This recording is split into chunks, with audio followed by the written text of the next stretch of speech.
Assalamualaikum warahmatullahi wabarakatuh. Masih di channel Onset Outset untuk segmen mengenal sumber-sumber data statistik di Indonesia. Kali ini kita masih akan membahas terkait dengan data BPS. Nah, kalau di episode pertama kita membahas tentang atau mengunjungi websitenya BPS Pusat atau BPS Nasional. Nah, kali ini kita akan coba mengeksplorasi website BPS di level provinsi maupun di level kabupaten kota. Nah, Bapak Ibu, selanjutnya sebagaimana kita ketahui, kemarin di episode kedua juga kita sudah ngebahas bagaimana BPS bekerja berdasarkan sistem atau struktur kewilayahan tertentu. Ada mulai dari provinsi, dari nasional, provinsi, kabupaten, kota, kecamatan, desa, dan seterusnya. Nah, di dalam mempublikasikan data-data di masing-masing level tertentu, ada 3 website sebenarnya yang dimiliki oleh BPS. Ada website di level nasional, website di level provinsi, dan website di level kabupaten atau kota. Nah, mungkin kita bisa mengunjungi salah satu website mereka. Misalnya di sini ya. Kita misalnya mau mengunjungi nama satu website secara random saja, misalnya BPS Sulawesi Utara.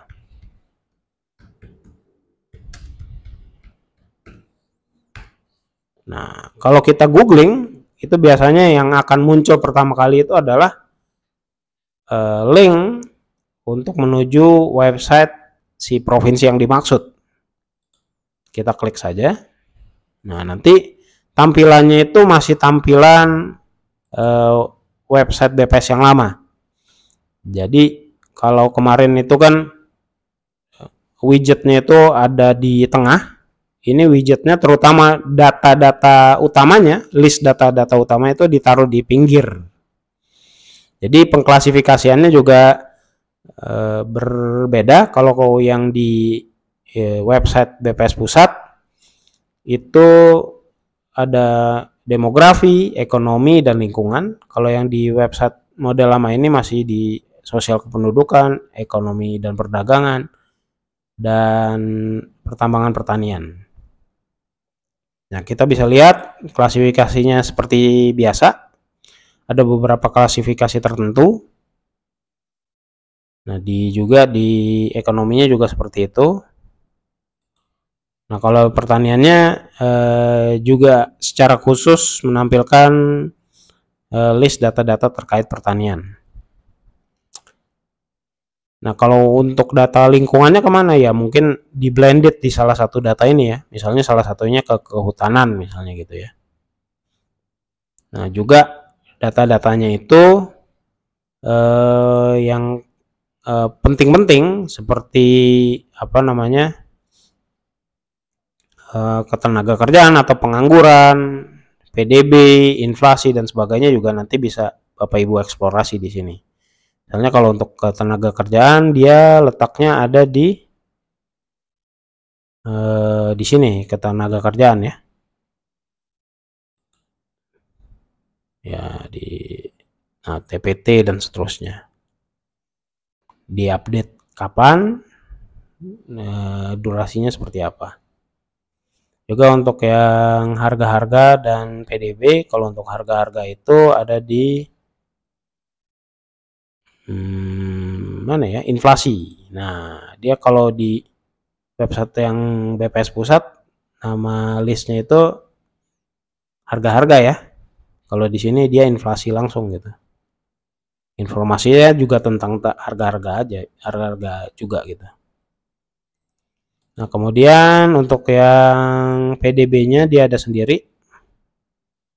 Dia bukan PDB, PDRB. Menurut lapangan usaha dan pengeluaran. Jadi nggak di mix sama dia. Dan seterusnya.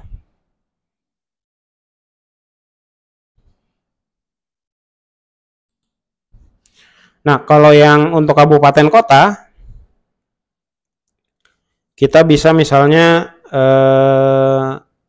langsung mengunjungi websitenya si BPS itu di misalnya BPS, nama kabupaten kotanya apa ya? Misalnya Sabang, BPS Sabang ya, atau BPS Merauke, Sabang dan Merauke. Nah, dia ada juga BPS di level kabupaten kotanya. Nah, dia udah bentuknya juga masih website yang lama. Saya sih prediksinya sepertinya nanti akan dibikin baru semua seperti tampilan di website BPS pusat gitu. Ya tentunya bertahap kan. Sebanyak ini ngerjainnya lama juga ya. Ya mungkin nanti Bapak Ibu yang dari BPS mungkin bisa di komen kalau ada yang tahu apakah nanti akan disamakan atau enggak gitu tampilannya. Oke, bentuknya juga sama, ada sosial kependudukan, kemudian ekonomi perdagangan, dan seterusnya. Nah, saya biasanya mengunjungi website provinsi maupun kabupaten untuk memperoleh data-data spesifik tertentu. Misalnya data tentang panjang jalan di apa namanya di Kabupaten Sabang, Kota Sabang misalnya. Biasanya ada, cuman biasanya juga nggak ada gitu. Nah, kalau ini kondisi panjang jalan ya ada di sini. Dari tahun 2019 sampai 2021 gitu. Ini di Kota Sabang sekian. Karena memang data kompilasi ini cuman data kompilasinya belum ada seluruh kabupaten kota yang ada di Aceh tuh agak susah nyarinya. Cuman kadang-kadang ada BPS juga yang naruh data-data spesifik itu di website provinsinya. Coba kita lihat ya, Sulawesi Utara ada nggak list panjang jalan yang ada di kabupaten kotanya dia, si Sulawesi Utara ini.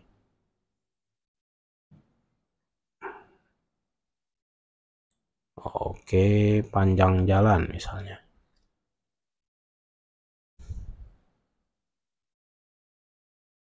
Panjang. Kita seperti biasa ya, pakai Ctrl F. Oh, nggak ada. Nah, Bapak Ibu biasanya kalau untuk data-data tersebut bisa jadi menariknya ketika kita coba untuk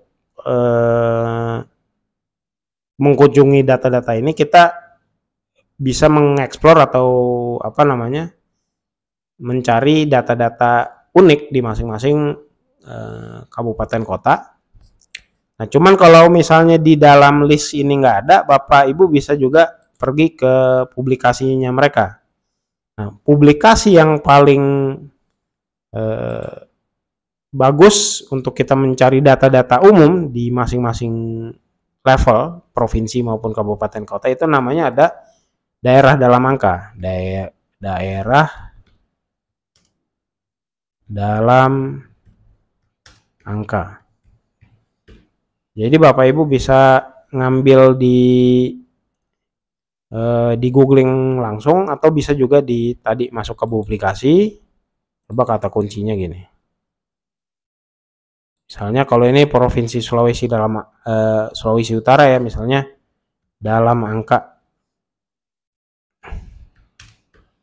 Keywordsnya gitu aja. Nah, di sini ada ya. Nah, di sini ini kalau misalnya kalau kita diminta mencari data spesifik, urutannya kalau saya biasanya ngunjungin websitenya dulu untuk melihat ada nggak di listnya agar kita bisa nanti ngedownload langsung dalam bentuk tabel, atau kalau misalnya nggak ketemu juga nyarinya di daerah dalam angka. Dia mesti masukin email Bapak Ibu. Gratis.